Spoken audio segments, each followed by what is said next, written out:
प्रणाम, शुभ संध्या, नमस्ते, good evening, Radhe Radhe, खम्मा गणी, राम राम आप सभी साथियों को। दीपल जोशी और नवीन, नमस्ते सभी को। अभिनंदन आप सभी का आपकी अपनी HKB एप्लीकेशन यानी हिंदी की बात पर। और बहुत बहुत शुभकामनाएं HKB की तरफ से आप सभी को। ईश्वर आप सभी के सपने साकार करे, आपकी मनोकामना पूरी करे। ऐसी शुभकामनाओं के साथ हम शुरुआत करेंगे आज नया टॉपिक, और एकदम नया टॉपिक। तो आ जाएं सभी साथी, एक बार सूचित कर दीजिए, शेयर कर दीजिए क्लास को।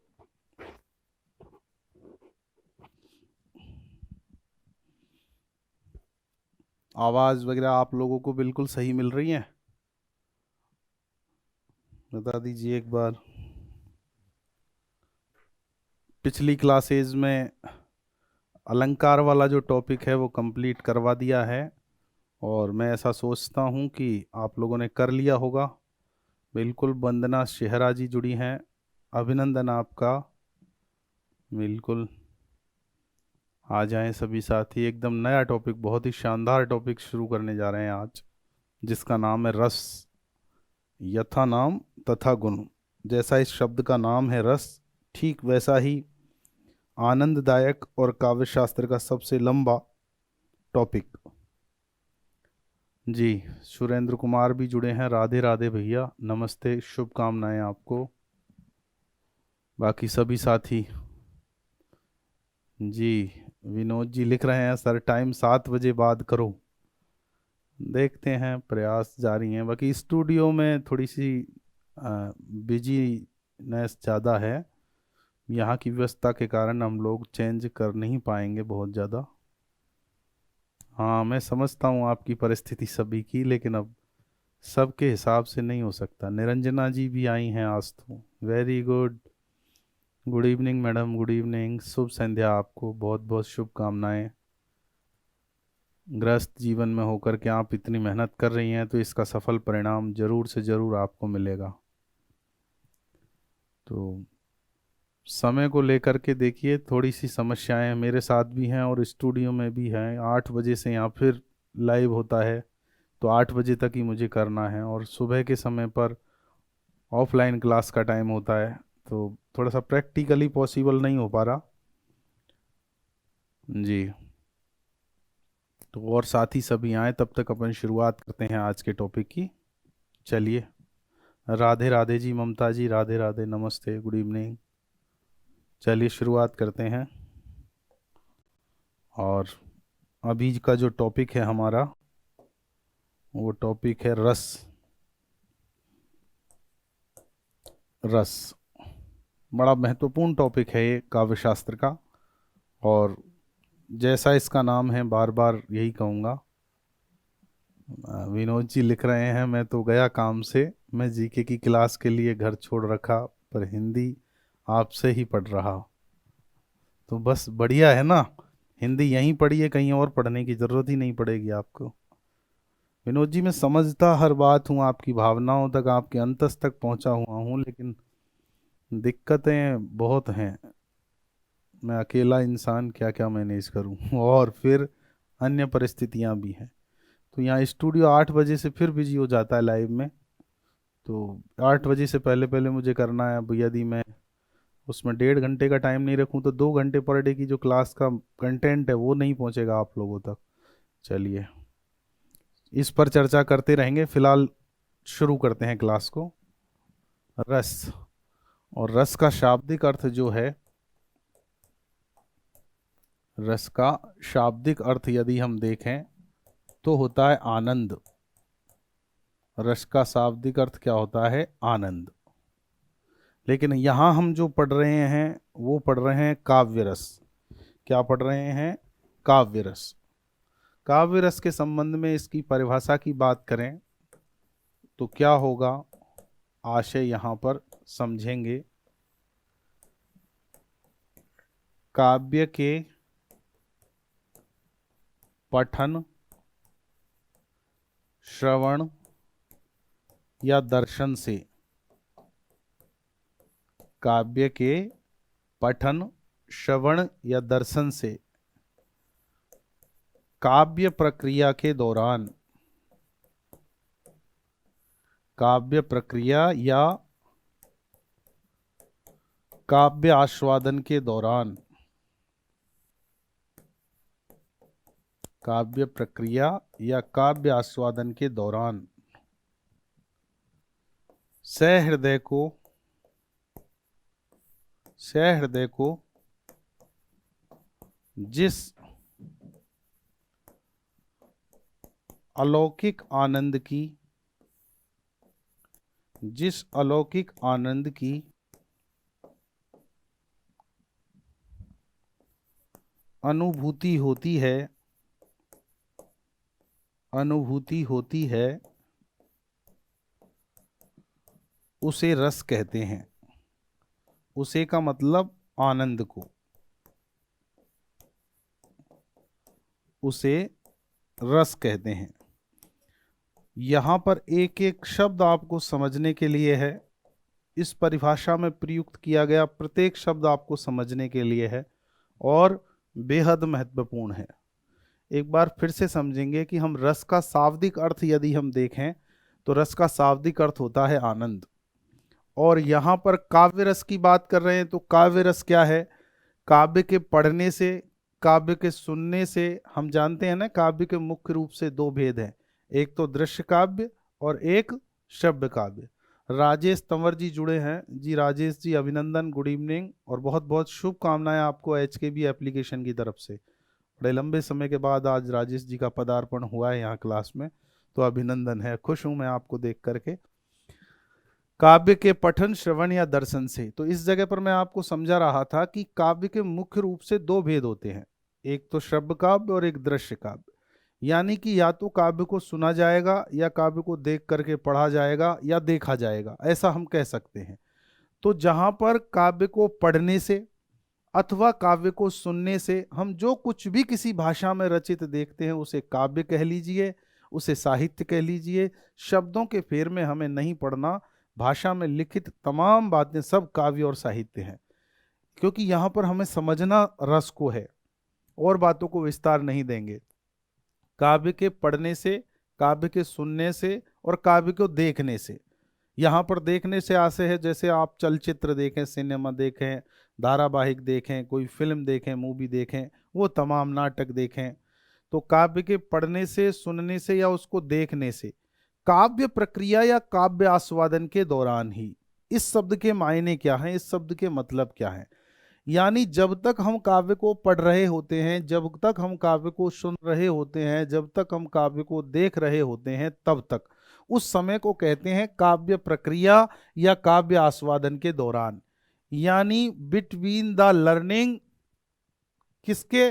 पढ़ने के, सुनने के और देखने के, इनके दौरान ही हमें, यानी किसी भी सहृदय को, सहृदय किसको कहेंगे? जिसका तन और मन दोनों स्वस्थ हों।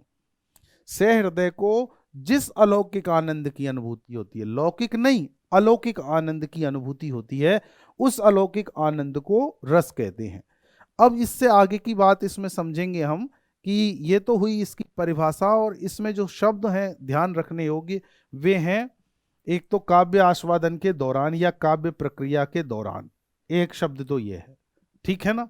दूसरा शब्द है सहृदय, तीसरा शब्द है अलौकिक आनंद। लौकिक आनंद नहीं है ये अलौकिक आनंद है। और जिस आनंद की अनुभूति होती है काव्य प्रक्रिया के दौरान, अलौकिक आनंद की, उसी को क्या कहते हैं? रस कहते हैं। यहां पर अगली बात जो देखेंगे, रस का सर्वप्रथम उल्लेख, रस का सर्वप्रथम उल्लेख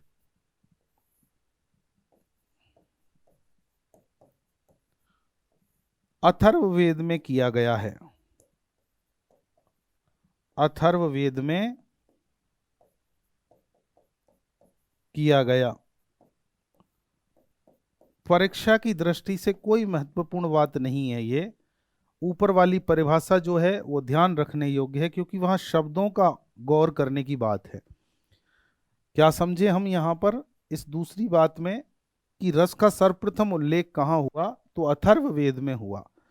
उसके बाद अगली बात है कि रस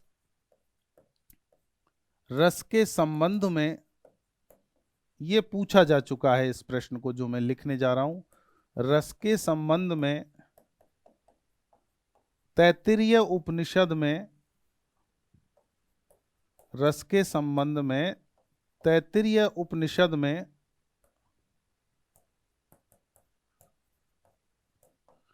कहा गया है, कहा गया है रसो वै सह। क्या कहा गया है? रसो वै सह। तैत्तिरीय उपनिषद में कहा गया है रसो वै सह। इससे आशय क्या है? यानी ब्रह्म भी रस रूप है। अब इसको समझेंगे कि ब्रह्म भी रस रूप कैसे है।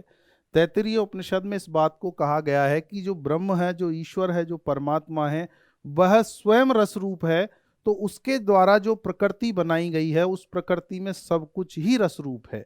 यानी सब कुछ आनंदात्मक है, उसमें सब कुछ आनंददायक है। इसको समझाने के दृष्टिकोण से कहते हैं कि संसार में, यानी संसार में या प्रकृति में, संसार में या प्रकृति में कोई भी तत्व, कोई भी तत्व, संसार में या प्रकृति में कोई भी तत्व रस के बिना, कोई भी तत्व रस के बिना अपना अस्तित्व नहीं रखता, अपना अस्तित्व नहीं रखता। जब ईश्वरी रसमय है, आनंदात्मक है, तो फिर उसके द्वारा बनाई गई सृष्टि में तो रस ही रस है, आनंद ही आनंद है। अब इसको हम किस बात से समझे हैं कि ब्रह्म भी रस रूप है, साक्षात ब्रह्म, रसो वै सह। इसको और भी समझ सकते हैं, साक्षात ब्रह्म भी, साक्षात ब्रह्म भी रस रूप हैं। शब्दों पर गौर करेंगे हम केवल और केवल। और यहां पर शब्द पर गौर करने से आशय क्या है? जब ईश्वर ही, ब्रह्मा से यहां आशय ब्रह्मा विष्णु महेश वाला नहीं है। इस दुनिया में जो ईश्वर नाम की शक्ति है, उसका नाम है ब्रह्म। जब वो स्वयं रस रूप है, तो उसके द्वारा बनाई गई सृष्टि तो रस रूप अपने आप हो गई। यानी कि संसार में जो भी व्यक्ति, जो भी प्राणी है, वो सब रस के कारण ही जीवन जी पाते हैं, आनंद के कारण ही जीवन जी पाते हैं। किसी भी तत्व का कोई अस्तित्व बिना रस के स्वीकार नहीं किया जा सकता। अब अगली बात, काव्य में, काव्य में रस के संबंध में, काव्य में रस के संबंध में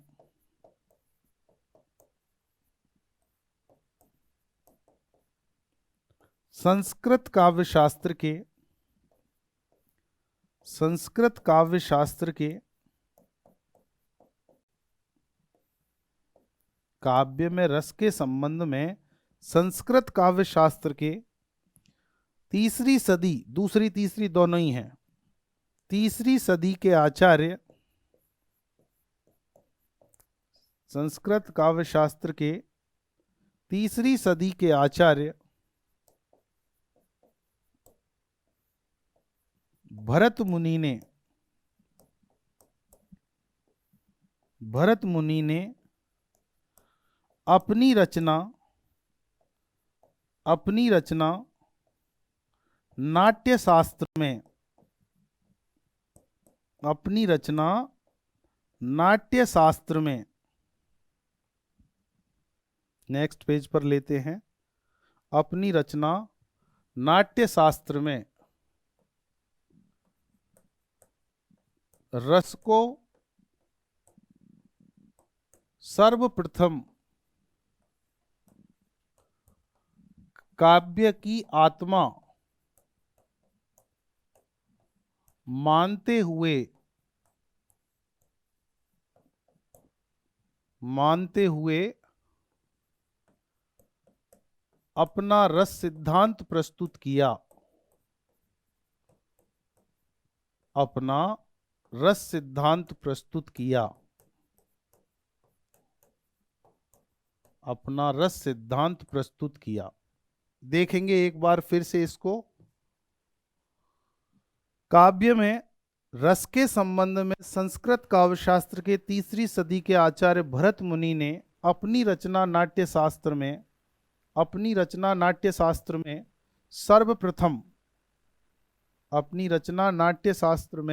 सर्वप्रथम रस को काव्य की आत्मा मानते हुए अपना रस सिद्धांत प्रस्तुत किया, जिसमें उन्होंने कहा कि रस ही काव्य की आत्मा है। रस ही काव्य की आत्मा है और अन्य सभी काव्यांग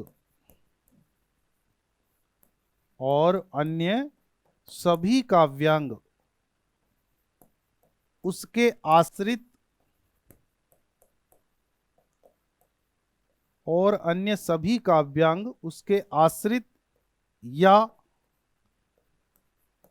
या सहायक रूप में काम करते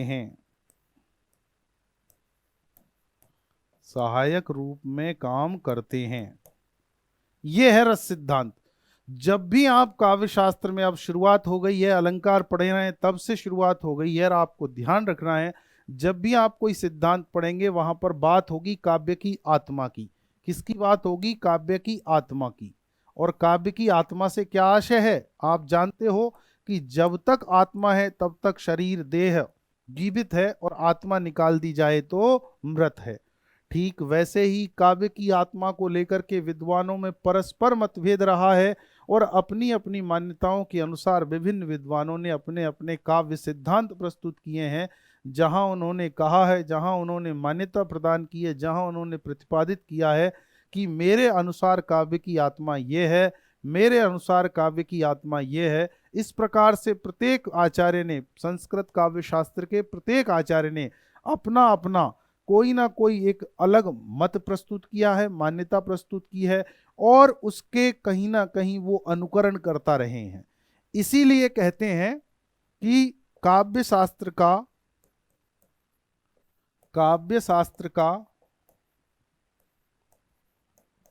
प्रथम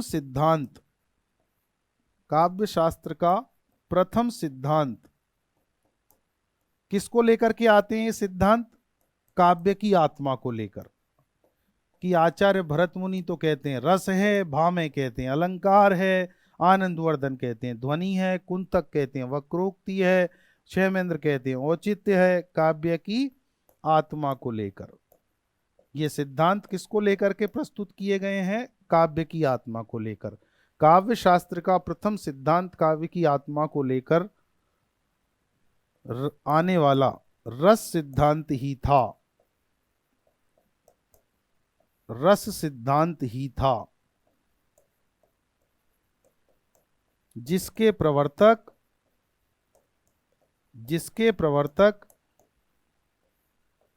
आचार्य भरत मुनि हैं। अब इस जगह पर मैं रुकूंगा और आपको दो बातें समझाऊंगा, फिर आपसे आगे बात करेंगे इससे आगे बढ़ करके।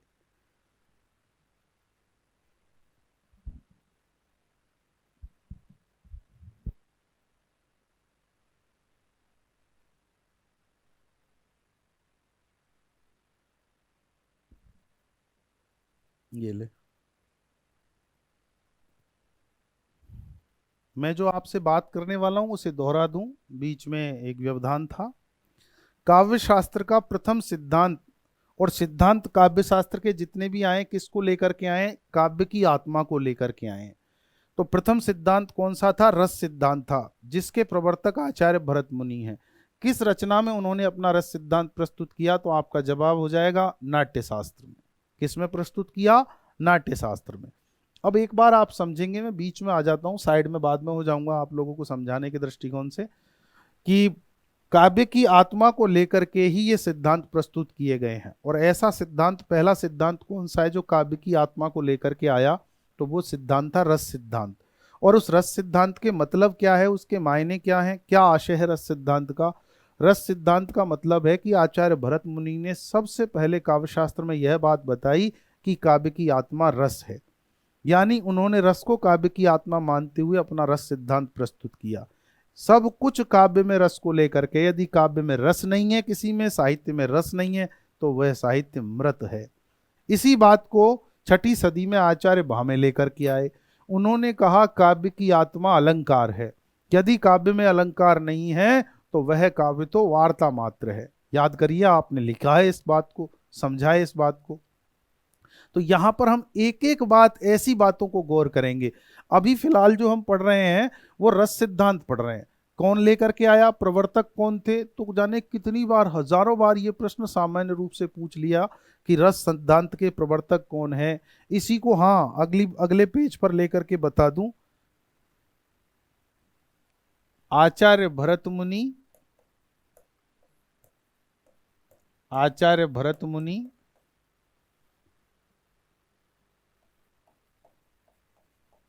रस संप्रदाय या रस सिद्धांत, रस संप्रदाय या रस सिद्धांत के प्रवर्तक हैं। बार बार लिख रहा हूं इस लाइन को, भूलना नहीं है आपको। रस सिद्धांत का मतलब तो आपके समझ में आ गया कि रस सिद्धांत का मतलब क्या है। रस सिद्धांत का मतलब है कि काव्य की आत्मा को रस मानते हैं। और काव्य की आत्मा को लेकर के सिद्धांत प्रस्तुत करने वाले पहले आचार्य कौन हैं? तो पहले आचार्य हैं भरत मुनि। उन्होंने कौन सा सिद्धांत प्रस्तुत किया काव्य की आत्मा को लेकर के? तो हमारा जवाब होगा रस सिद्धांत प्रस्तुत किया। रस सिद्धांत क्या कहता है? जवाब होगा रस सिद्धांत कहता है कि काव्य की आत्मा रस है। यानी जब तक काव्य में रस है तब तक काव्य काव्य कहलाने का हकदार है, अन्यथा काव्य मृत है, डेड है। ये बात उन्होंने कही। इसी बात को लेकर के कहा जाता है कि यह है रस सिद्धांत। जितने भी शेष काव्यांग हैं सब रस के अधीन हैं, रस के आश्रित हैं, कहीं ना कहीं उसे सहायता प्रदान करते हैं। अब इसी बात को हम दूसरे शब्दों में कहते हैं कि रस संप्रदाय। अब रस संप्रदाय से क्या आशय है, आप ध्यान देंगे, इस बात को समझेंगे कि जहां पर कोई सिद्धांत किसी विचारक या विद्वान के द्वारा प्रस्तुत कर दिया जावे तो उसके बाद में उसका अनुकरण करने वाले होते हैं। तो वो अनुकरण करने वालों का जब क्रम चल पड़ता है तो उसका एक संप्रदाय बन जाता है, समूह बन जाता है, जिसका प्रवर्तक तो कोई ना कोई एक शुरुआती होता ही होता है। तो यहां पर इस रस संप्रदाय के प्रवर्तक तो कौन कहलाएंगे? भरत मुनि, जिन्होंने रस सिद्धांत को प्रस्तुत किया।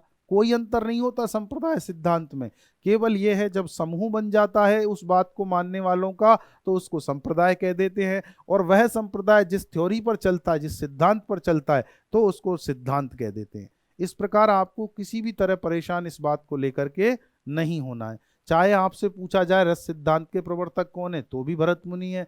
रस संप्रदाय के प्रवर्तक कौन है, तो भी भरत मुनि है। इसका जवाब क्या होगा कि रस संप्रदाय या रस सिद्धांत क्या मानता है? तो जवाब होगा कि रस संप्रदाय या रस सिद्धांत में मान्यता है कि रस ही काव्य की आत्मा है।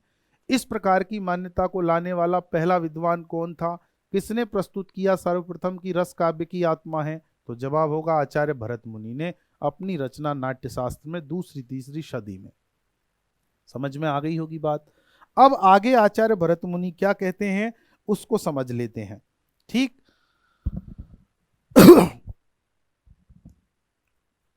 आचार्य भरत मुनि के अनुसार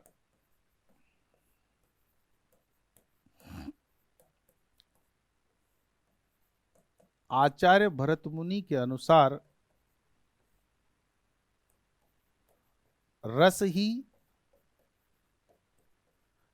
ही काव्य का अंगी है। अन्य सभी काव्यांग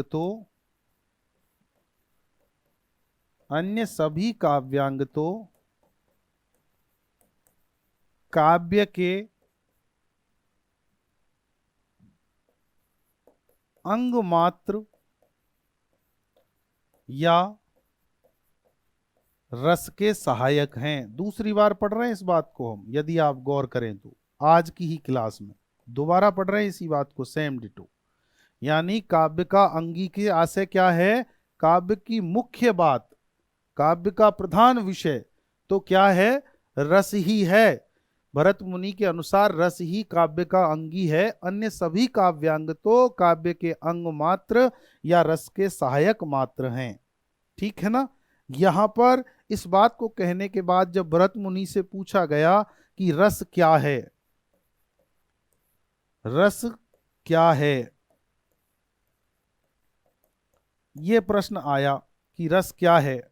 देखिए, चाहे ग्रेड फर्स्ट की बात करो, चाहे ग्रेड सेकंड की बात करो, कॉलेज लेक्चरर की बात करो, नेट की बात करो, कहीं पर चले जाना, रस के अंतर्गत सभी चीजें सामान्य हैं। जैसे मैं थोड़ा सा खोल करके आपको समझाऊं, सेकंड ग्रेड के सिलेबस में रस जो दिया हुआ है वहां दिया हुआ है रसा अवयव और रस का स्वरूप। इसका मतलब ये नहीं है कि अन्य बातें रस के अंतर्गत आपसे नहीं पूछी जाएंगी, क्योंकि ये पूरा का पूरा रस सिद्धांत जो बातें समेटे रखता है उन तमाम पर बातें आपसे हो सकती हैं, प्रश्न आपसे हो सकते हैं। पर वहां पर जो सबसे ज्यादा प्रश्न बनने की संभावना है वो है रस के अवयव और रस के स्वरूप को लेकर के। और वास्तविक रूप से देखा जाए तो रस की मूल बातें भी इन दोनों में ही आ जाती हैं। अभी हम समझेंगे। पहला प्रश्न किया जा रहा है आचार्य भरत मुनि से, आप सब की तरफ से मैं कर रहा हूं कि आचार्य मुनि जी ये बताइए रस है क्या। तो जवाब आ रहा है उधर से, आस्वाद्यते, आस्वाद्यते इति रसः। क्या जवाब आया है, आस्वाद्यते इति रसः। यानी यानी जिसका जिसका आस्वादन किया जाए। ये शब्द आपको परेशान कर सकते हैं शुरुआत में, धीरे धीरे तो आप इनको समझ जाएंगे। जिसका आस्वादन किया जाए या स्वाद लिया जाए, अब समझ जाएंगे आप।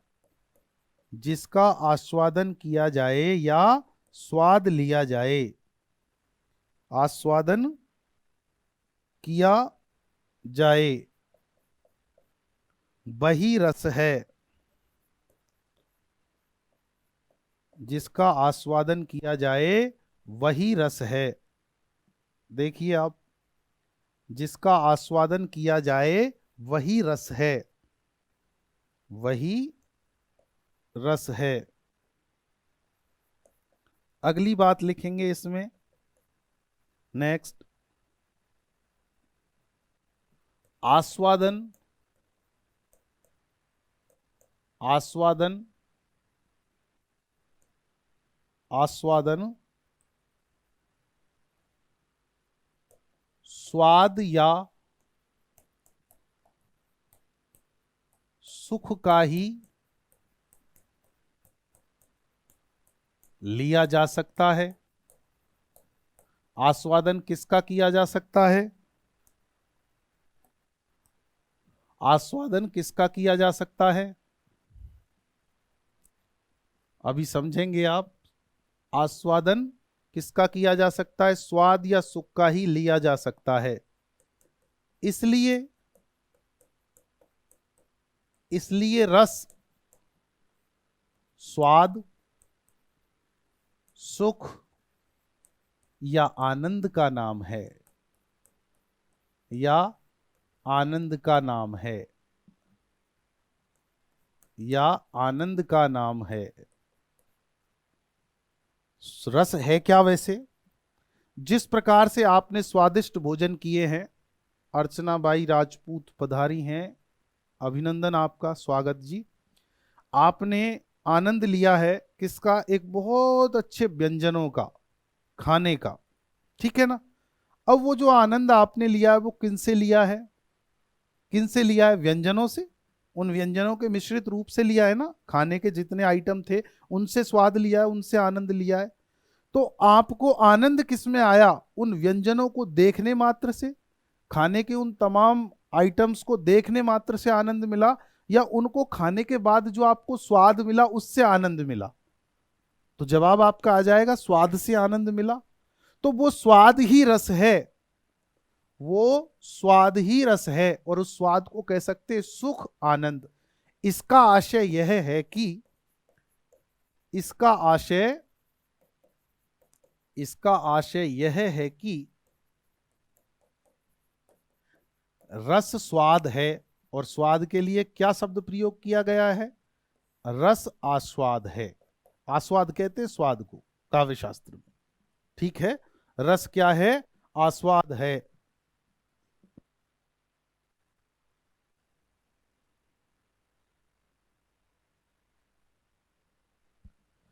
आगे आगे इसी बात को फिर लिखा गया है कि रस के संबंध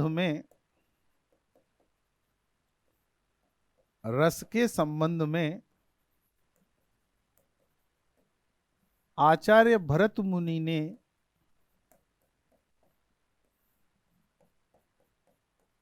लिखा है कि रस के संबंध में आचार्य भरत मुनि ने लिखा है कि विभावानुभाव व्यभिचारी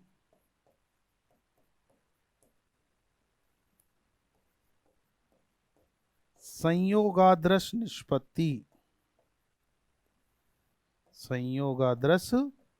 निष्पत्ति विभाव अनुभाव व्यभिचारी संयोगादृश निष्पत्ति। लिख लें, आप इसको नोट कर लें, याद होगा वैसे भी आपको। विभाव अनुभाव व्यभिचारी संयोगादृश निष्पत्ति, यानी इसका अर्थ लिखेंगे हम आगे। यानी अर्थात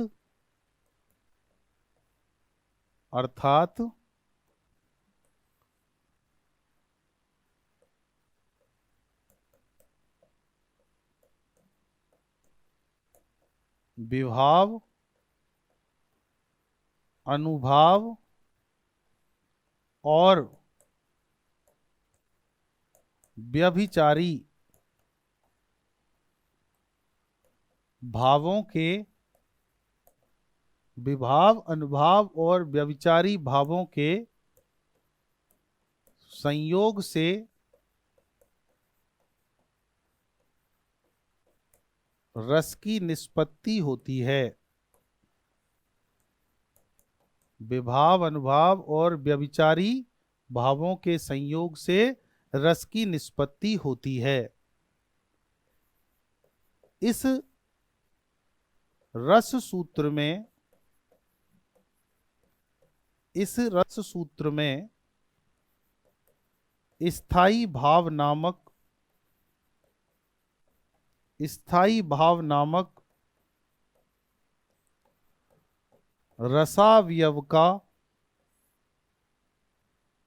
रसावयव का लोप है, जिसके संबंध में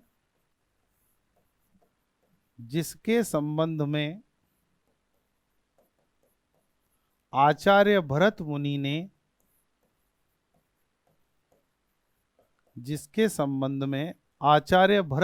ने नाट्य शास्त्र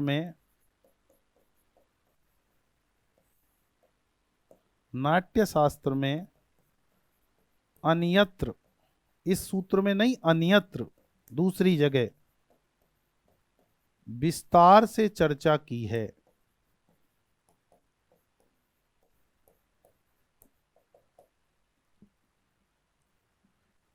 उनके अनुसार उपर्युक्त चार ही रसावयव हैं। उपयुक्त चार ही रस के अवयव होते हैं। उपयुक्त चार ही रस के अवयव हैं,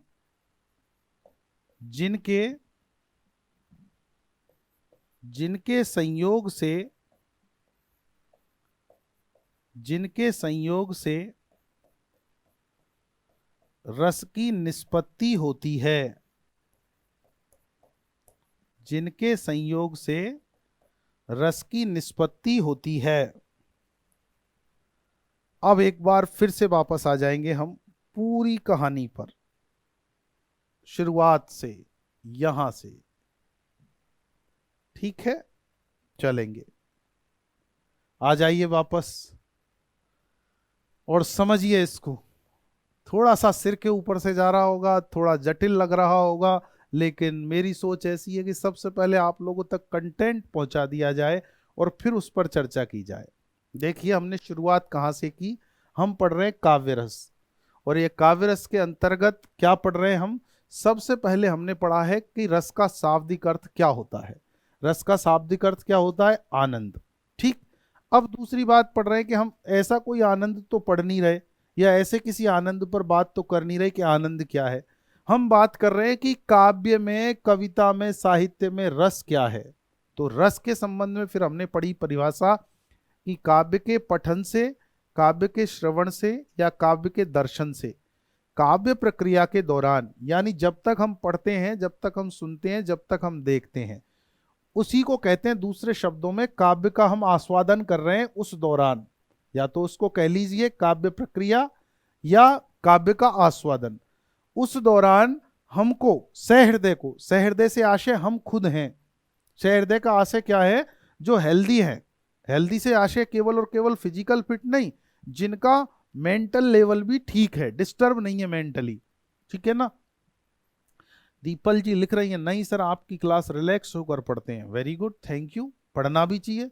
जो चीज़ समझ में नहीं आए उस बात को, प्रत्येक को मैं खुद क्लियर करने की कोशिश कर रहा हूँ। फिर भी कहीं कोई शंका हो तो विस्तार से हम लोग चर्चा कर रहे हैं, फिर समझ लीजिए। सहृदय को, सहृदय का मतलब पढ़ने के संबंध में पाठक, सुनने के संबंध में श्रोता और देखने के संबंध में दर्शक। सहृदय को, जिसका तन और मन दोनों स्वस्थ हो, चित्त स्वस्थ हो जिसका, उसको उसी काव्य प्रक्रिया के दौरान जिस अलौकिक आनंद की अनुभूति होती है, लौकिक नहीं, सांसारिक आनंद नहीं, अलौकिक आनंद। अलौकिक आनंद का मतलब जैसा आनंद भगवान की भक्ति करने में मिलता है किसी साधक को, किसी तपस्वी को, ठीक वैसा आनंद। तो जिस अलौकिक आनंद की अनुभूति होती है उस आनंद को रस कहते हैं। काव्य प्रक्रिया में उसी आनंद को क्या कहते हैं? रस कहते हैं। रस का सर्वप्रथम उल्लेख कहाँ हुआ है? तो अथर्ववेद में हुआ है। रस का सर्वप्रथम उल्लेख कहाँ हुआ है? अथर्ववेद में। अब इसी के संबंध में तैत्तिरीय उपनिषद में कहा गया है कि रसो वही सह, यानी ये रस कोई ऐसी छोटी मोटी चीज नहीं है। रस क्या है? भगवान स्वयं भी वही रस रूप हैं। रसो वही सह, सह का मतलब वह स्वयं भी रस रूप हैं। ईश्वर भी, ब्रह्म भी, परमात्मा स्वयं रस रूप है। तो उनके द्वारा बनाई गई सृष्टि में तो कण कण में रस है। ठीक है ना। हम आगे लिख रहे हैं, यानी संसार में या प्रकृति में कोई भी तत्व रस के बिना अपना अस्तित्व नहीं रखता। इसको संस्कृत में लिखा गया है, नहि रसाद्रते कश्चिद अर्थ प्रवर्तते, यानी कोई भी तत्व बिना रस के प्रवर्त नहीं होता। किसी काम में कोई लीन नहीं होता इस संसार में बिना रस के। जहां जहां रस है, जहां जहां आनंद है, वहां वहां जीवन है, काम है। अगली बात कि काव्य में रस के संबंध में संस्कृत काव्य शास्त्र के 3री सदी के आचार्य भरत मुनि ने अपनी रचना नाट्य शास्त्र में सबसे पहले काव्य में इस रस के संबंध में चर्चा किसने की है कि रस है क्या और कैसा है, क्या माने इसको। तो किसने की है? आचार्य भरत मुनि ने की है। क्या लिखा उन्होंने?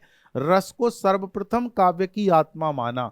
उन्होंने कहा यदि काव्य में रस है, आनंद है, तो ही वह काव्य कहलाने का हकदार है, अदरवाइज वह काव्य मृत है, डेड है। जिस प्रकार शरीर में से आत्मा को निकाल दिया जाए तो यह शरीर मृत है, ये देह डेड है बॉडी की पूरी, ठीक वैसे यदि काव्य में से रस को निकाल देंगे तो काव्य मृत है। इसलिए काव्य की आत्मा रस है। इसके सारे के सारे जितने भी अन्य काव्यांग हैं वो तो रस के अधीन, उसके सहायता करने के लिए आश्रित है उसके।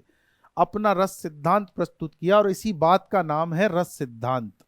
इसी बात का क्या नाम है? रस सिद्धांत। और आगे फिर वो लिख रहे हैं, इसमें उन्होंने कहा कि रस ही काव्य की आत्मा है और अन्य सभी काव्यांग उसके आश्रित। अन्य सभी काव्यांग किसके आश्रित? रस के आश्रित। और या सहायक के रूप में काम करते हैं। ये बात समझ में आ गई होगी। काव्य शास्त्र का प्रथम सिद्धांत है रस सिद्धांत। जिसने क्या कहा? रस काव्य की आत्मा है। कौन थे प्रवर्तक? आचार्य भरत मुनि। काव्य शास्त्र का प्रथम सिद्धांत काव्य की आत्मा को लेकर रस सिद्धांत ही था, जिसके प्रवर्तक आचार्य भरत मुनि हैं। उसके बाद आचार्य भरत मुनि रस संप्रदाय या रस सिद्धांत के प्रवर्तक माने जाते हैं। संप्रदाय और सिद्धांत दोनों एक ही बात है। कोई ना कोई संप्रदाय किसी ना किसी सिद्धांत को लेकर के चलता है। जब बहुत ज्यादा लोग हो जाते हैं एक बात को मानने वाले, तो वह बात बाद ना रह करके आंदोलन का रूप ले लेती है और उसका एक खुद का संप्रदाय हो जाता है, उसका एक अपना गुट समूह बन जाता है। तो यहाँ पर इस बात को मानने वाले लोग जब बढ़ते गए तो ये अपने आप एक कुनवा बन गया और एक समूह बन गया, एक संप्रदाय बन गया, जिसके प्रवर्तक कौन कहलाएंगे? आचार्य भरत मुनि। क्या मानता है ये संप्रदाय? कि रस ही काव्य की आत्मा है। आचार्य भरत मुनि के अनुसार रस ही काव्य का अंगी है, यानी मुख्य है, प्रधान है। अन्य सभी काव्यांग तो काव्य के अंग मात्र हैं या रस के सहायक हैं। ये बात भी हम समझ गए। रस है क्या? जब इसको पूछा गया तो उन्होंने जवाब दिया, आस्वाद्यते इति रसः, यानी जिसका आस्वादन किया जाए, जिसका स्वाद लिया जाए, वही रस है। ठीक है। आस्वादन स्वाद या सुख का ही लिया जा सकता है। आस्वादन किसका किया जा सकता है? स्वाद या सुख का ही। आस्वादन स्वाद या सुख का ही किया जा सकता है। आस्वादन किसका करेंगे? आस्वादन यानी स्वाद किसका लेंगे हम? या तो स्वाद का लेंगे या सुख का लेंगे। इसलिए रस क्या है? स्वाद, सुख या आनंद का नाम है। यहां तक मैंने आपको जो बात बताई ना, इसे कहते हैं बेसिक इंफ्रास्ट्रक्चर ऑफ द रस। आधारभूत पूरी संरचना रस की। क्योंकि यहां से 2 बार फर्स्ट ग्रेड में प्रश्न आ चुका है। ये है तो थ्योरी, परंतु यदि इस थ्योरी को समझ लिया जाए तो ये बहुत आसान है। यहां से कोई प्रश्न गलत होने की संभावना नहीं बनती। 4 विकल्प बना करके प्रश्न पूछते हैं रस सिद्धांत में से कि कौन सा कथन असत्य है अथवा कौन सा कथन गलत है। तो रस क्या है? रस स्वाद या सुख या आनंद का नाम है। इसका आशय यह है कि रस क्या है? आस्वाद है। हम इसको आस्वाद ही बोलेंगे। वैसे क्या है ये? स्वाद। स्वाद को काव्य शास्त्र में क्या कह रहे हैं? आस्वाद। रस के संबंध में आचार्य भरत मुनि ने लिखा है, ये उनका रस सूत्र कहलाता है। आचार्य भरत मुनि का क्या कहलाता है? ये रस सूत्र कहलाता है। और रस सूत्र क्या है? प्रत्येक हिंदी के विद्यार्थी को ये जरूर याद होना चाहिए रस सूत्र। विभाव अनुभाव व्यभिचारी संयोगादृश निष्पत्ति। यानी विभाव हम नहीं जानते क्या होते हैं विभाव, मैं भी नहीं जानता, आप भी नहीं जानते, चुपचाप पढ़ लेंगे हम तो इसको। सही बात है ना? ना तो आप जानते ना मैं जानता ये विभाव क्या है, पर ये परिभाषा तो, ये सूत्र तो याद कर सकते। इतनी संस्कृत तो 10वीं तक हमने पढ़ी है नहीं? क्या क्या कह रहे हैं? विभाव अनुभाव व्यभिचारी संयोगादृश निष्पत्ति। विभाव, अनुभाव और व्यभिचारी के संयोग से रस की निष्पत्ति होती है। इसको कहते हैं आचार्य भरत मुनि का रस सूत्र। आगे इसका आशय क्या है? अर्थात विभाव, अनुभाव और व्यभिचारी भावों के संयोग से रस की निष्पत्ति होती है। यानी ये जो आनंद है काव्य का, ये जो रस है काव्य का, ये है क्या? है क्या? एक संयोग का परिणाम। क्या है? एक संयोग का परिणाम। कैसे? कैसे है संयोग का परिणाम? जिस प्रकार से आचार्य भरत मुनि बताएंगे, उन्होंने काव्य के रस की तुलना पानक रस से की है। अभी हम समझेंगे, चर्चा करेंगे इस पर। पानक रस से किसकी तुलना की है? रस की तुलना की है। पानक रस क्या है? आपने शिकंजी पी है कभी किसी ने? हो क्या क्लास में? आप लोग मौजूद हैं क्या क्लास में? या मैं अकेला ही पढ़ रहा हूं और पढ़ा रहा हूं? अच्छा हैं। अरे वाह वाह, वेरी गुड। तो कुल मिला के बात क्या है? ठीक ठीक, थैंक यू थैंक यू। कुल मिला के बात क्या है? आपने शिकंजी पी है ना, उसको आचार्य भरत मुनि नाम ले रहे हैं पानक रस का। किसका नाम ले रहे हैं? पानक रस का। और क्या कह रहे हैं? बात बता रहे हैं कि रस जो है काव्य का, उसे आप पानक रस मान लीजिए, पीने वाला रस मान लीजिए। ठीक है ना? हाँ, क्या लिख रहे हैं जयपाल सिंह तंवर? अरे मेरे भाई हो, मैं खुद ही हट जाता हूँ साइड में, पर अब मैं इतना सा तो दिखूं कि आप लोगों को नजर आ जाऊं। हैं? ऐसे रेज हैंड, पता नहीं क्या हाथ हटाने के लिए लिखते हैं शायद आप। नहीं। तो आचार्य भरत मुनि ने रस की तुलना पानक रस से की है। और पानक रस से करते समय क्या कहते हैं, आप सुन लीजिए, सत्संग चल रहा है। श्री श्री 1008 श्री अखिलेश्वर महाराज बोल रहे हैं, सुन लीजिए आप।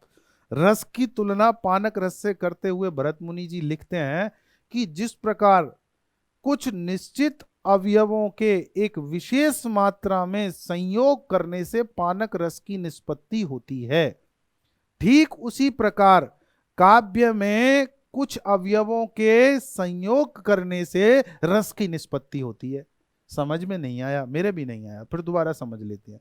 जैसे मूल तत्व है पानी, उस पानी में जब एक निश्चित अनुपात में नींबू का रस मिलाया जाएगा, उसमें निश्चित अनुपात में एक निर्धारित अनुपात में चीनी मिलाई जाएगी, उसमें एक निश्चित अनुपात में निर्धारित अनुपात में हल्का सा चुटकी भर नमक डाला जाएगा, तो इन चारों के मिलने से, इन चारों के संयोग से जो मामला तैयार होगा, जो रस तैयार होगा, जो पेय पदार्थ तैयार होगा, उसका नाम है पानक रस।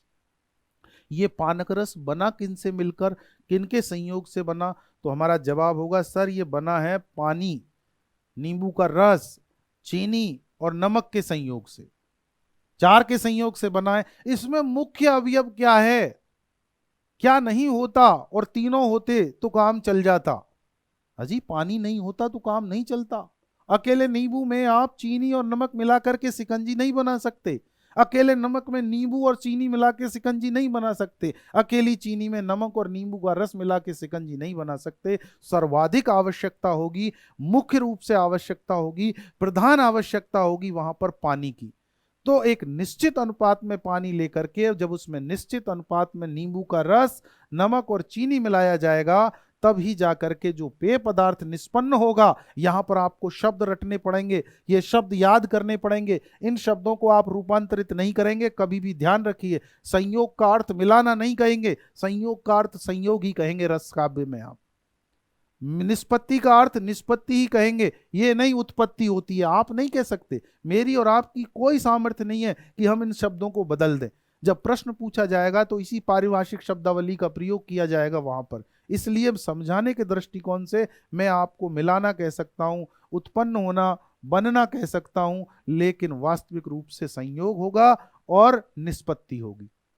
निष्पत्ति का मतलब परिणाम, अंत में रिजल्ट क्या आएगा, क्या बनेगा। तो पानक रस बना, किसके संयोग से बना? आप कह सकते हैं पानी, नींबू का रस, नमक और चीनी के संयोग। तो पानक रस के अवयव कितने हुए? चार। कितने हुए? चार। बात आ रही होगी समझ में। उसी प्रकार काव्य रस के भी चार अवयव हैं, चार।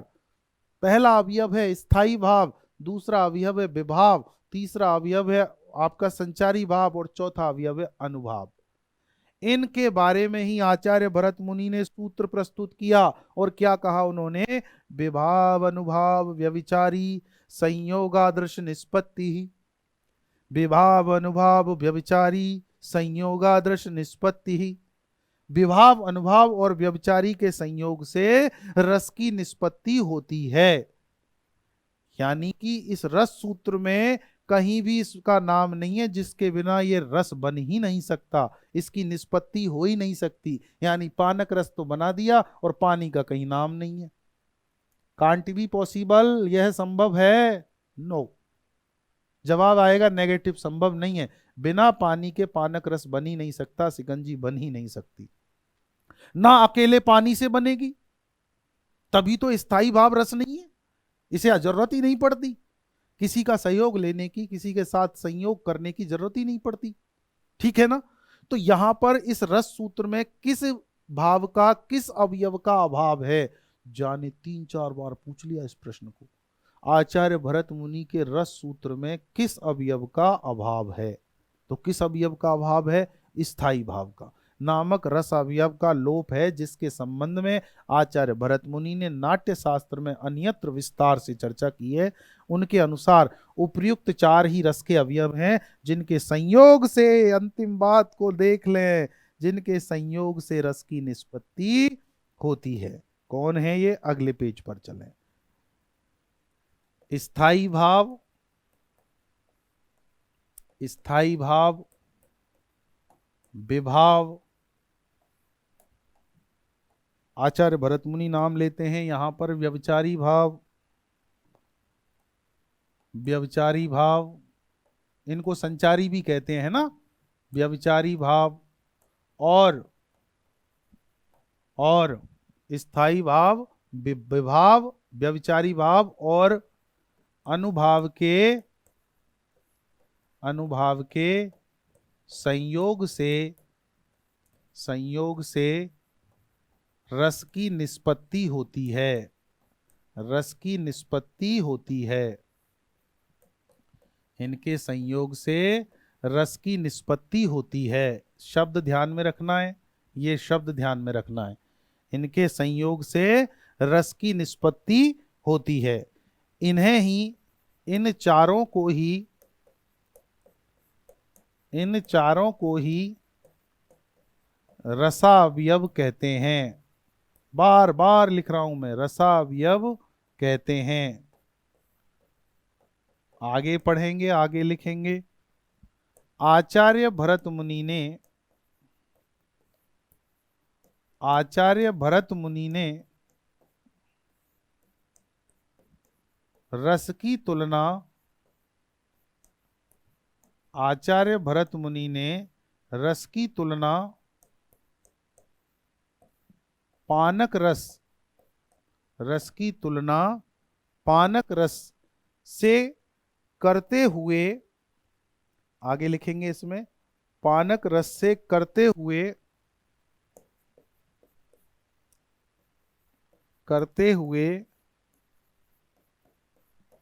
स्पष्ट किया कि जिस प्रकार कुछ विशेष वस्तुओं के, जिस प्रकार कुछ विशेष वस्तुओं के,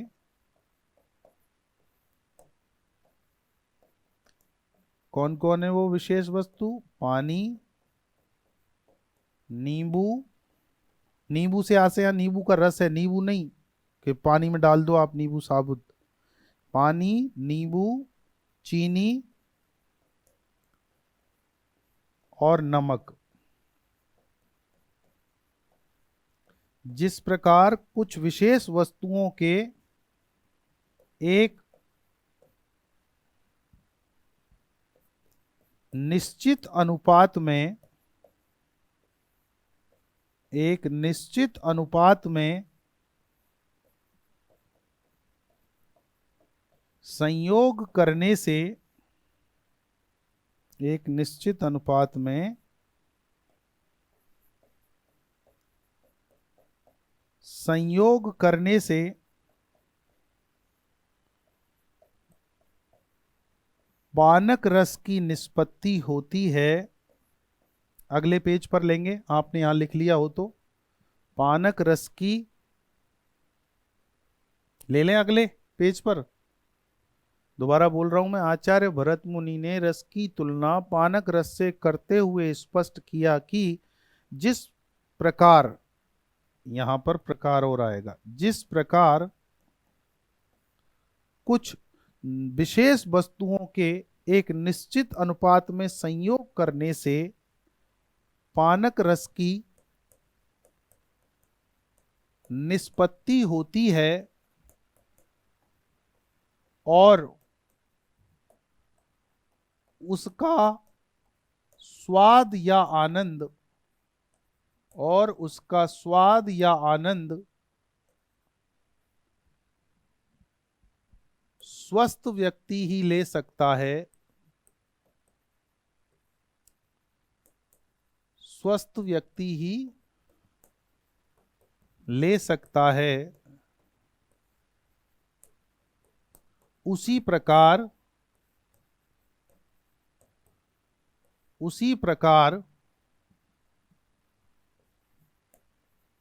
काव्य रस भी,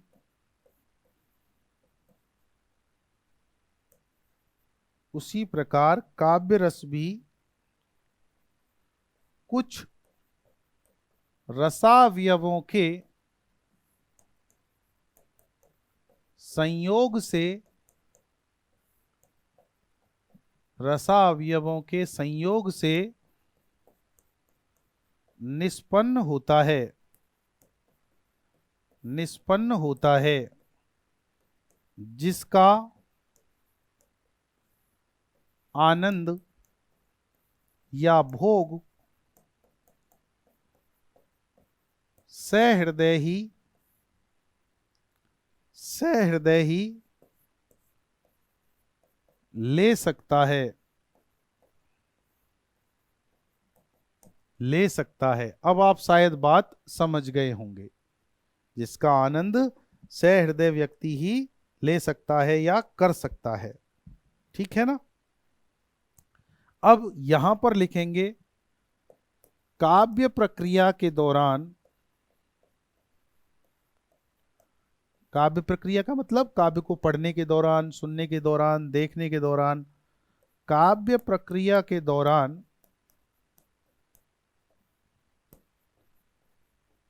सहृदय को जिस आनंद की अनुभूति होती है, जिस आनंद की अनुभूति होती है, जिस आनंद की अनुभूति होती है, वह अलौकिक होता है, वह अलौकिक होता है। अलौकिक का मतलब क्या होता है यहां पर? ऐसा नहीं लौकिक आनंद हो, किसी चीज से हमें, किसी सांसारिक वस्तु से हमें, किसी सांसारिक कर्म से हमें जो आनंद मिलता है वो लौकिक आनंद है, नहीं क्या? लेकिन काव्य का आनंद तो अलौकिक होता है। अलौकिक का मतलब इस लोक से परे होता है। और वो किस प्रकार का आनंद है, किस प्रकार की अवस्था है, किस प्रकार का भाव है, वो आप कैसे समझ सकते हो कि अलौकिक होता है? इसीलिए आगे भी पढ़ेंगे हम विस्तार से इसके बारे में। इसीलिए इसीलिए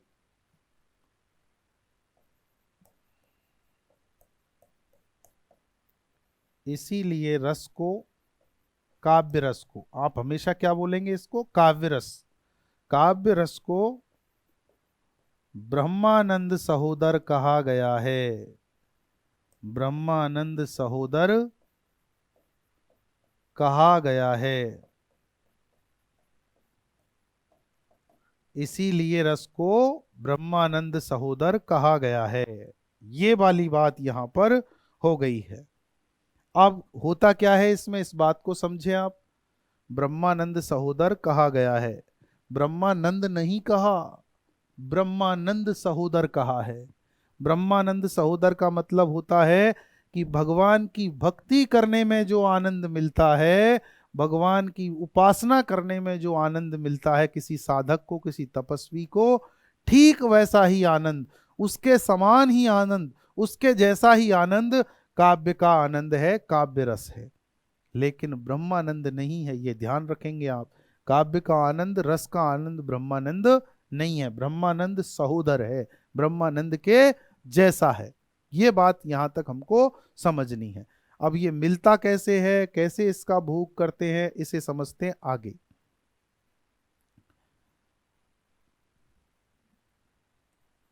इस पूरी रस प्रक्रिया को,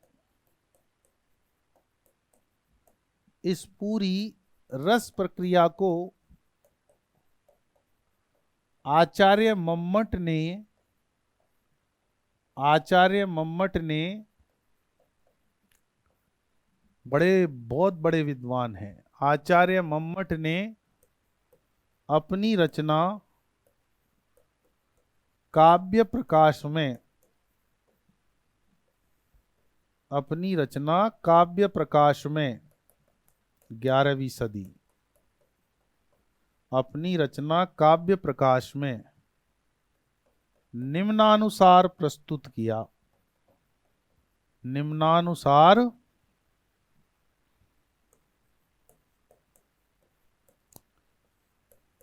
प्रस्तुत किया। क्या कहा उन्होंने?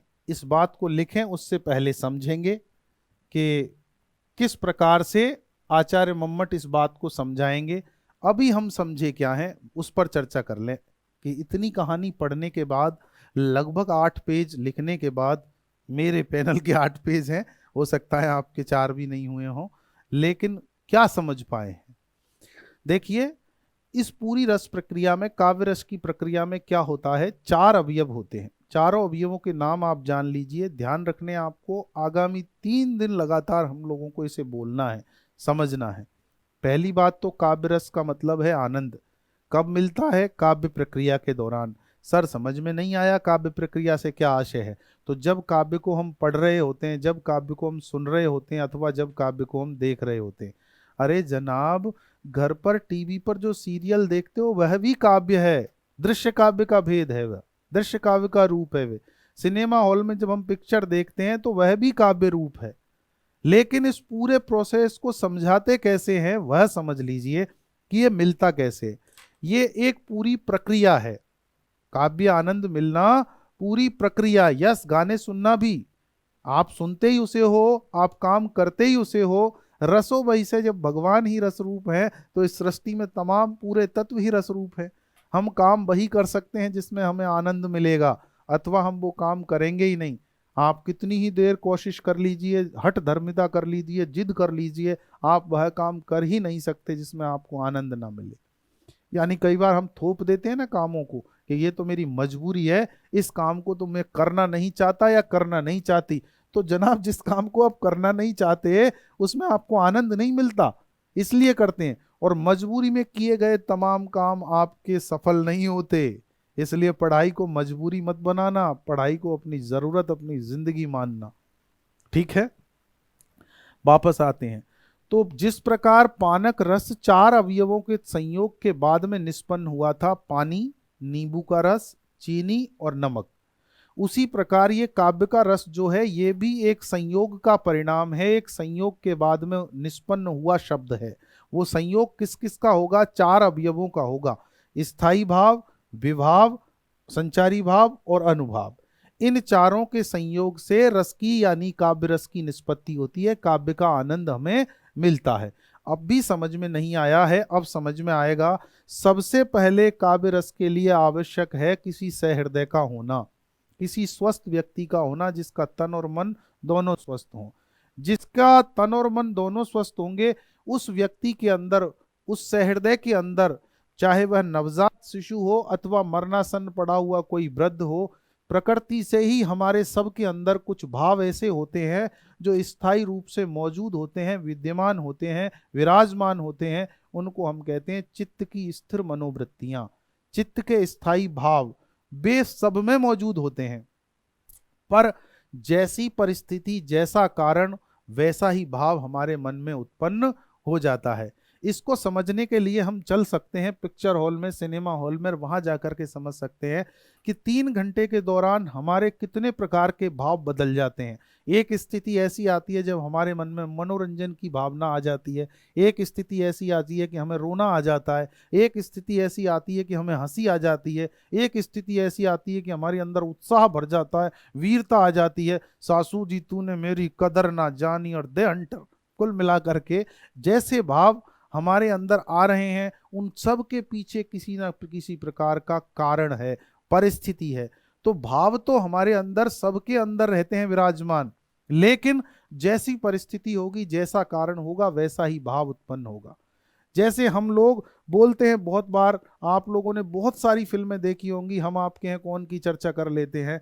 जब हम आपके हैं कौन देख रहे होते हैं तो उस समय तक कितना आनंद आता है, जब तक दुल्हनिया जो होती है, बड़ी दुल्हन उस घर की, वह और सब कुछ माहौल कितना आनंददायक, माधुरी दीक्षित, सलमान खान जो भी हैं वो, जो उनके नाम फिल्म में, सब कुछ बड़ा आनंददायक चलता रहता है।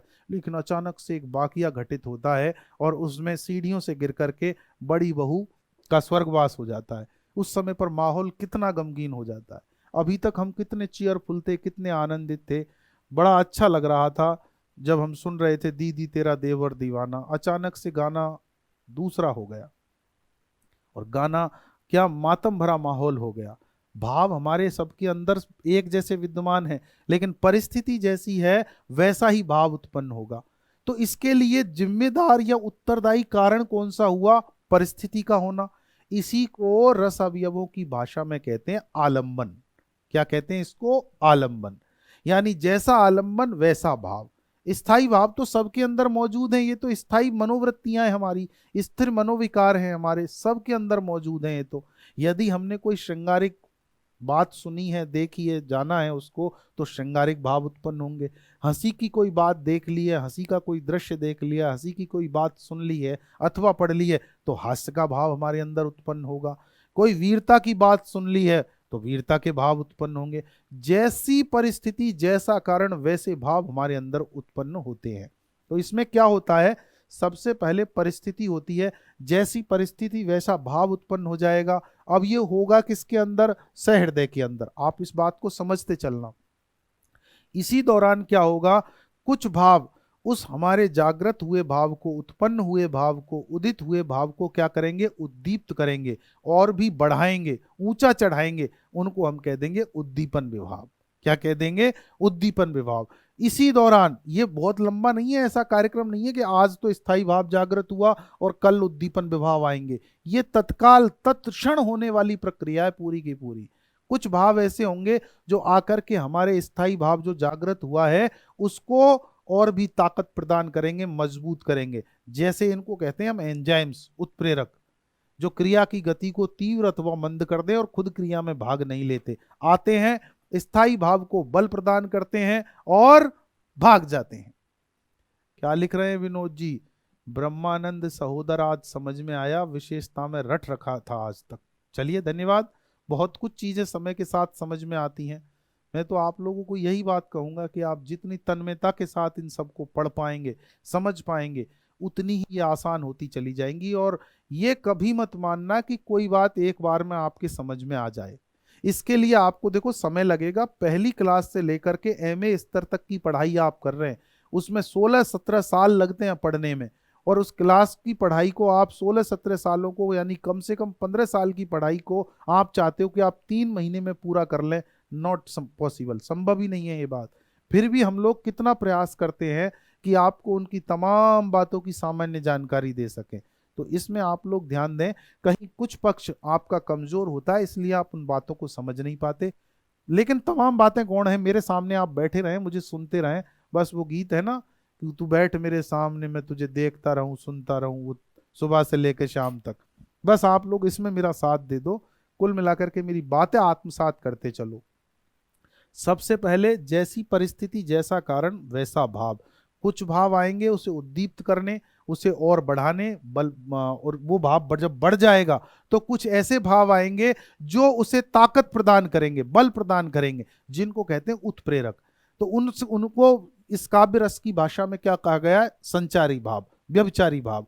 और जब ऐसी स्थिति हो जाएगी, ये तीनों मिल जाएंगे, तो कुछ ना कुछ वह व्यक्ति जरूर क्रियाएं करेगा, एक्टिविटीज करेगा जिसके अंदर भाव उत्पन्न हुआ है। जिसके अंदर भाव उत्पन्न होता है उसको कहते हैं आश्रय, जिसके कारण उत्पन्न होता है उसको कहते हैं आलंबन। जो उस भाव को दीप्त करते हैं, बढ़ाते हैं, उनको कहते हैं उद्दीपन। और जो आकर के संचरणशील रहते हैं, आते हैं जाते हैं, पानी के बुलबुलों की समान उत्पन्न होते हैं, बिजली की चमक की समान दिखाई देते हैं और गायब हो जाते हैं, तिरोहित हो जाते हैं, उनका काम केवल स्थायी भाव को ताकत प्रदान करना है, बल प्रदान करता है, बल प्रदान करना है, उनको कहते हैं संचारी भाव या व्यभिचारी भाव। ये विशेष रूप से अभिचार करते हैं। अभिचार करने का मतलब है आना जाना, संचरणशील होना। तो इस प्रकार से ये हुए संचारी भाव। इन तीनों के मिल जाने के पश्चात आश्रय कुछ ना कुछ एक्टिविटीज करेगा। जैसे कई बार क्या होता है, हम गाने सुनते सुनते सुनते सुनते खुद ही गुनगुनाने लगते हैं। जब आप गुनगुना रहे होते हैं तो आप समझ लीजिए आपको आनंद आ रहा है, आपको काव्य का रस मिल रहा है। इसी स्थिति का नाम है अनुभाव। भाव के पीछे आने वाले भाव। जब स्थायी भाव जागृत हुआ, उद्दीपन के द्वारा उद्दीप्त हुआ, संचारी के द्वारा संचरित यानी ताकतवर हुआ, और फिर उसके बाद में जो एक्टिविटीज आश्रय करेगा उनको कहेंगे हम अनुभाव।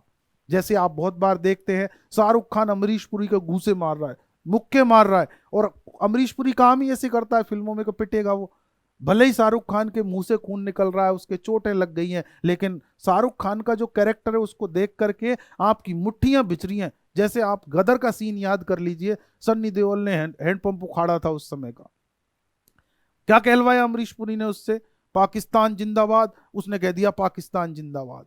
जैसे उसने कहा हिंदुस्तान मुर्दाबाद, उसने कहा तेरा पाकिस्तान जिंदाबाद रहे, हमें इससे कोई आपत्ति नहीं है, लेकिन हिंदुस्तान मुर्दाबाद नहीं हो सकता। और इस बात को सुनते ही हमारे अंदर नेशनलिज्म, राष्ट्रवाद उत्पन्न हुआ और सिनेमा हॉल में बैठे बैठे मुट्ठियां बिछ गई, उठा दे सन्नी देओल और दे मार।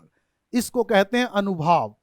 यानी आपको जब रसास्वादन होता है, आपको जब काव्य का आनंद मिलता है, तो उसको कहते हैं अनुभाव व्यक्त करना, और जिसमें हम तरह तरह से करते हैं उसको। आंगिक या कायिक रूप से करेंगे, यानी या तो हम अंगों का परिचालन करेंगे, खुद के का शारीरिक अंगों का, काया के किसी ना किसी भाग के द्वारा उसे व्यक्त करेंगे, या वाचिक करेंगे, वाणी के द्वारा बोलेंगे हम उसे, अथवा आहार्य वेशभूषा उस प्रकार की धारण कर लेंगे, अथवा सात्विक, यानी वे भाव जो अयत्नज होते हैं, बिना किसी प्रयास के उत्पन्न हो जाते हैं, उनको कहते हैं अयत्नज या सात्विक अनुभाव।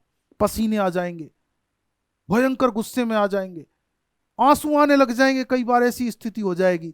और होता कब तक है ये? जब तक हम काव्य प्रक्रिया में रहते हैं, जब तक हम फिल्म देख रहे होते हैं। कुल मिलाकर के हम जब 3 घंटे बाद सिनेमा हॉल से बाहर आते हैं, तब हमें पता लगता है हम तो धरती पर हैं, अभी तक तो हम पाकिस्तान में थे। हालांकि पाकिस्तान धरती पर है, पर आप पहुंच पाकिस्तान में गए थे उस समय सीन में। कुल मिलाकर के यहां पर हम समझ सकते हैं कि ऐसी स्थिति जो हमें आनंद प्रदान करे, उसको कहते हैं रस। और ये रस है एक संयोग का नाम। किन किन के संयोग का? स्थायी भाव के का, विभाव के का, संचारी भाव का और अनुभाव का। चारों जब मिल जाते हैं, चारों जब पुंजीभूत हो जाते हैं, तो जो अलौकिक आनंद की अनुभूति हमें होती है, उसे रस कहते हैं, काव्य का रस कहते हैं। और ये जो काव्य का रस है, ये अलौकिक होता है। अलौकिक क्यों होता है? क्योंकि ब्रह्मानंद के जैसा होता है। ब्रह्मानंद नहीं होता, क्योंकि ब्रह्मानंद की अवस्था में पहुंचा हुआ साधक तो निर्विकल्प समाधि की अवस्था में होता है, जिसके सामने दूसरा कोई ऑप्शन ही नहीं होता। वहां पहुंचने के बाद, उसका आनंद लेने के बाद, उसका भोग करने के बाद, उसको प्राप्त करने के बाद दुनिया में किसी और आनंद की चाह नहीं रहती। सारे सांसारिक आनंद, सारे विषयी आनंद बिल्कुल तुच्छ नजर आने लगते हैं। आप याद करिए उस घटनाक्रम को, जब सूरदास अंधे होने के कारण कुएं में गिर पड़े थे, और कुएं में गिर जाने के बाद जब भगवान श्री कृष्ण ने अपनी भक्ति के कारण प्रसन्न होकर के सूरदास को दिव्य दृष्टि प्रदान की और अपना विराट रूप दिखाया, फिर सूरदास से कहा कि सूरदास, ये दिव्य दृष्टि मैं तुम्हें हमेशा के लिए देना चाहता हूं। सूरदास ने हाथ जोड़ करके क्या कहा? प्रभु, जब आपको ही देख लिया तो अब दुनिया में और कुछ चीज देखने की कोई मेरी अभिलाषा नहीं है, इसलिए मुझे वापस अंधा कर दो। ये ब्रह्मानंद की स्थिति होती है। ना हो देखो और को, ना तुझ देखन देऊं। समझ रहे ना आप? ब्रह्मानंद की अवस्था में पहुंचा हुआ साधक तो दूसरे किसी आनंद की कामना ही नहीं करेगा। इसलिए काव्य का आनंद ब्रह्मानंद नहीं हो सकता, क्योंकि काव्य का आनंद तब तक ही मिलता है जब तक हम काव्य प्रक्रिया के दौरान रहते हैं। लेकिन उस समय काव्य प्रक्रिया के दौरान हमें जो आनंद मिल रहा है, हमें जो रस मिल रहा है, वो ऐसा मिल रहा है कि हम पूरी दुनिया से कटे हुए हैं। उस समय नहीं पता हम किसी जिले के कलेक्टर हैं, उस समय नहीं पता कि हमारे बड़े बड़े बच्चे हैं, उस समय नहीं पता कि हम उम्र के 40वें बसंत पर पार कर गए, इतने बड़े हो गए हम। पूर्ण मनोयोग से, पूर्ण आनंद के साथ हम उस काव्य का आनंद वहां पर ले रहे होते हैं। इसलिए हम कह सकते हैं कि रस अलौकिक होता है। इसलिए हम कह सकते हैं कि रस ब्रह्मानंद सहोदर होता है। और ब्रह्मानंद सहोदर ही होता है, ब्रह्मानंद नहीं होता, क्योंकि काव्य आनंद सविकल्प समाधि की अवस्था का नाम है, जहां एक निश्चित काल विशेष तक ही वह आनंद मिलता है। जैसे ही काव्य प्रक्रिया से दूर हटते हैं, उस आनंद से हम पीछे हटते चले जाते हैं। इसीलिए कभी भी ऐसा नहीं कह सकते। जाने कितनी बार ग्रेड फर्स्ट में और असिस्टेंट प्रोफेसर में इस प्रश्न को उलझा करके पूछा गया है कि काव्य आनंद ब्रह्मानंद है, और कुछ स्टूडेंट केवल ब्रह्मानंद शब्द को याद रखने के कारण प्रश्न का उत्तर गलत दे करके आते हैं। काव्य आनंद ब्रह्मानंद नहीं हो सकता। काव्य आनंद ब्रह्मानंद के जैसा है, लेकिन ब्रह्मानंद नहीं है। तो कुल मिलाकर के मैं आशा ऐसी करूंगा कि आप लोग इन बातों को समझ पा रहे हो। अब यहां पर जो स्थिति हमारी बनी है कि इस पूरी प्रक्रिया में आचार्य मम्मट ने क्या कहा, अब आप समझेंगे, और उसे नोट डाउन करिए, लिखिए आप कि क्या कहा। आलंबन विभाव, आलंबन विभाव द्वारा उदित या उत्पन्न या जागृत या उद्भूत, आलंबन विभाव द्वारा उदित, उत्पन्न, जागृत या उद्भूत और उद्भूत। आगे लिखेंगे उद्दीपन विभाव द्वारा, उद्दीपन विभाव द्वारा उद्दीप्त, उद्दीपन विभाव द्वारा उद्दीप्त। इससे आगे है संचारी, संचारी भावों द्वारा, संचारी भावों द्वारा परिपुष्ट, संचारी भावों द्वारा परिपुष्ट। यहां तक लिख लिया आपने। फिर इसके बाद में लिखेंगे और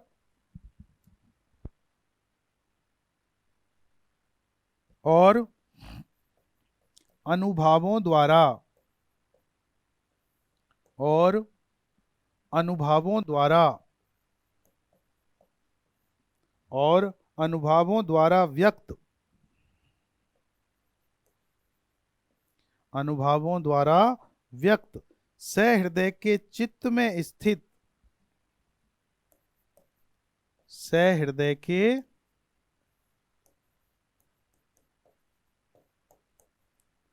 चित्त में स्थित,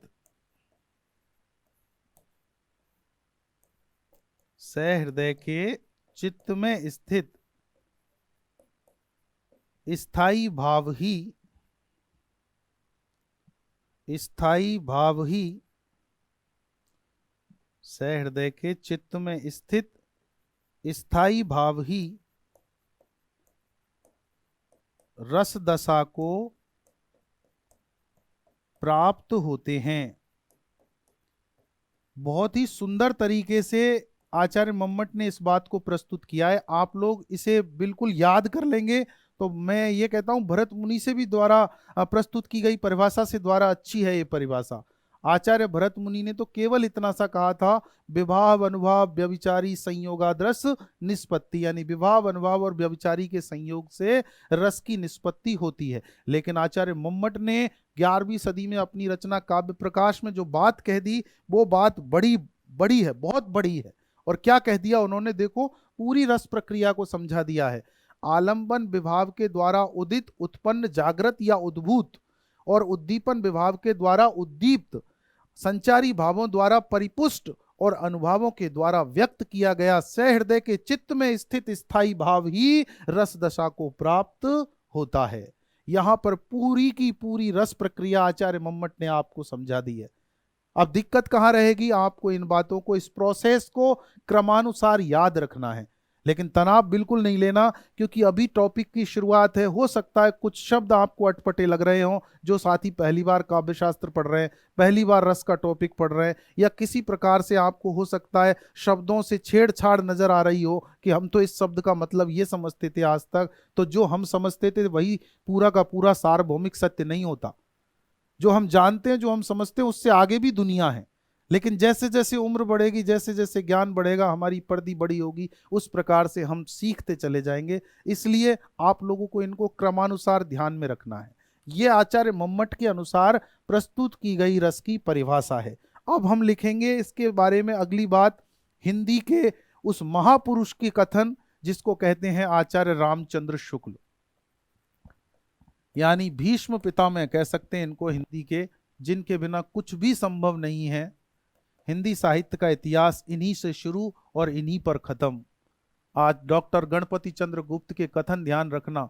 आचार्य रामचंद्र शुक्ल क्या कहते हैं, आचार्य रामचंद्र शुक्ल रस के संबंध में क्या कहते हैं। बहुत बड़ी बात और बहुत महत्वपूर्ण बात, जाने कितनी बार पूछा हुआ है इस परिभाषा को तमाम तरीके से बदल बदल करके।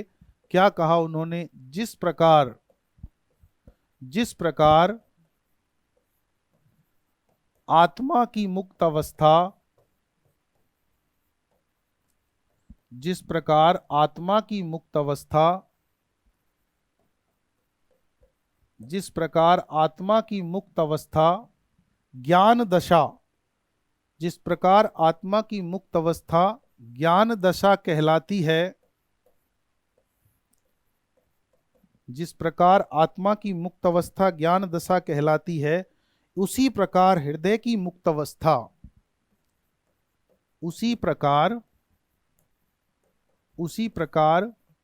हृदय की मुक्त अवस्था, उसी प्रकार हृदय की मुक्त अवस्था रस दशा कहलाती है, रस दशा कहलाती है,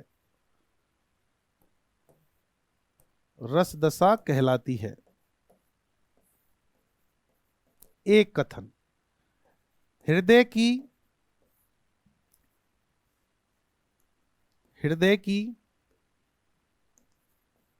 इसी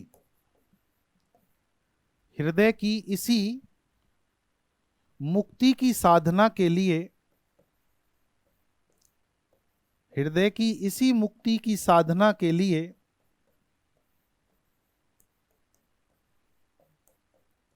मनुष्य की वाणी जो शब्द विधान करती आई है,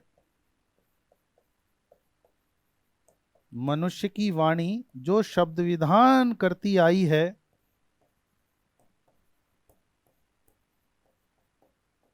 उसे कविता कहते हैं, उसे कविता कहते हैं, उसे कविता कहते हैं। आचार्य शुक्ल की यह बात भी आप लोगों को ध्यान में रखनी है, ठीक है ना। तो एक बार फिर से आप इसको गौर करें। जिस प्रकार आत्मा की मुक्त अवस्था ज्ञान दशा कहलाती है, उसी प्रकार हृदय की मुक्त अवस्था रस दशा कहलाती है। हृदय की इसी मुक्ति की साधना के लिए मनुष्य की वाणी जो शब्द विधान करती आई है, उसे कविता कहते हैं। यहां पर देखिए दो ही शब्द हैं जो बड़े महत्वपूर्ण हैं और इनको समझ लेना बहुत आवश्यक है। एक तो आत्मा की मुक्त अवस्था जिसका नाम उन्होंने दिया है ज्ञान दशा, और दूसरा है हृदय की मुक्त अवस्था जिसका नाम उन्होंने दिया है रस दशा। तो श्रीमान आप ये बताएं, ये जानने की कोशिश करें कि कविता का संबंध किससे है, ज्ञान दशा से है या रस दशा से है। मैं ऐसा मानता हूं कि आप लोगों का जवाब सही आएगा कि कविता का संबंध रस दशा से है। रस दशा का मतलब हृदय की मुक्त अवस्था से है। तो इन तमाम पहलुओं को आप लोग सबसे पहले शब्दावली को अपना बनाएं, फिर इनको जो विस्तार हम देते हैं बातों के द्वारा समझाने के दौरान, तो वो सब चीजें आपकी अपनी बनेंगी। आज की क्लास में इतना ही पढ़ेंगे। इससे आगे का जो घटनाक्रम है पूरा का पूरा, उसको हम कल देखेंगे, कल बात करेंगे। कल शाम को 6:30 बजे आपसे फिर मुलाकात होगी। तब तक मैं आपसे इजाजत चाहूंगा। कल पढ़ेंगे रस के अवयव, एक एक बात को स्पष्ट करते चलें। रस के अवयव पढ़ने के बाद पढ़ेंगे रस का स्वरूप, रस का स्वरूप पढ़ने के बाद फिर पढ़ेंगे हम रस की जो सूत्र आचार्य भरत मुनि ने दिया था, उस सूत्र के व्याख्याकारों ने क्या सिद्धांत दिया और क्या वो बात कहते हैं, जहां से हर वर्ष फर्स्ट ग्रेड और सेकंड ग्रेड में तो ना के बराबर प्रश्न आते हैं, लेकिन फर्स्ट ग्रेड असिस्टेंट प्रोफेसर और नेट के लिए तो वह पैट क्वेश्चन है। तो इन तमाम पहलुओं पर विस्तार से हम लोगों को चर्चा करनी है। आज आशा करता हूं आज की क्लास आप लोगों की समझ में आई होगी और मेहनत करेंगे, आप जानने की कोशिश करेंगे। फिर भी कहीं कोई समस्या आवे तो तुरंत प्रभाव से सूचित करें, मैं आपकी समस्या का समाधान करने का प्रयास करूंगा। तब तक के लिए यानी कल शाम तक के लिए आपसे इजाजत चाहता हूं। नमस्कार। भगवान आप सबकी मनोकामना पूरी करे, आपके सपने साकार करते करे और मेहनत करते रहिए। मैं आपके साथ हूं। Wish you all the best. Thank you so much. Good night, शब्बा खैर, सत श्री अकाल। धन्यवाद।